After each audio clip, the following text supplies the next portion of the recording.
The mainstream media has been trying to say for weeks at this point that, oh, Japanese individuals are not actually mad at Assassin's Creed Shadows, and it's just Westerners that are blowing everything out of proportion and making a big deal out of nothing, even though the Japanese Prime Minister was pissed off at the fact that this game was releasing and you could do things like destroy shrines. And there are clearly plenty of Japanese gamers who are upset with this title based on social media backlash. But now we've actually seen that Assassin's Creed Shadows was the fifth best selling game in Japan this week, selling only 17,701 physical units at launch. Now, I completely understand that there are a lot of games now that their primary sales are digital. We are headed towards an all digital future, but physical units sold is still a number that counts.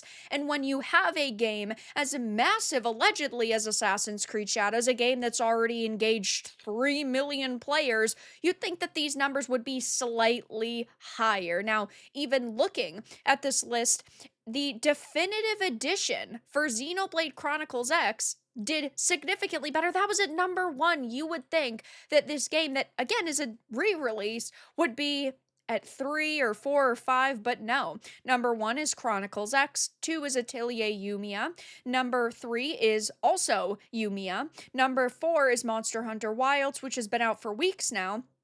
And then Assassin's Creed Shadows at only 17,701. So I don't know how the mainstream media is planning on spinning this. Maybe they'll just say, oh, it's physical units sold. This is nothing. You can't take these numbers seriously, because all they've been trying to do is damage control for Ubisoft, but it doesn't look good. And there are tons of gamers calling them out, saying, y'all know that's really bad, right? But 3 million players, who's buying all of the copies? Wow, I'm surprised it's doing so well there after all of the culture controversy. Abysmal, especially since it's supposed to attract the Japanese audience. It was always kind of crazy to me that they had a game that was set in Japan, yet it wasn't being made by Ubisoft Japan. It was always very weird to me. And then when a lot of controversy was happening, they had the Japanese studio apologize, even though they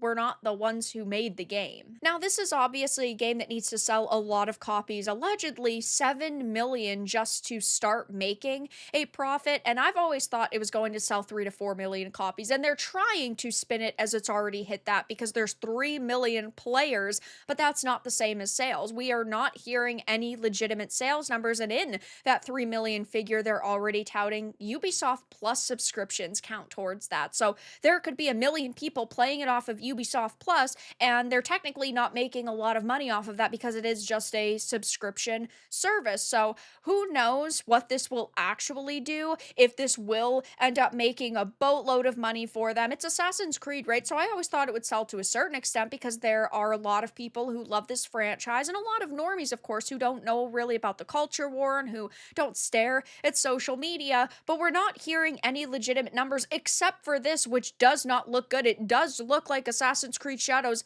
has been rejected by Japanese gamers, at least in terms of physical units sold. So I will be keeping my eye on this, but there are a lot of gamers who are saying, yeah, this does not look good for Ubisoft. And so far, things are just not going so well for them in terms of Shadows because they've received so much backlash, because people are calling them out on the players unit that they're pushing and not actual sales. Plus, we did just hear about the big Ubisoft and Tencent deal. That video will be linked down below, but for now, that's all that I really had to discuss in this video. Let everyone know your thoughts in the comments below. If you enjoyed this, give it a like, and if you didn't, give it a dislike. I appreciate your support either way, but I'll talk to you all again in the next video really soon.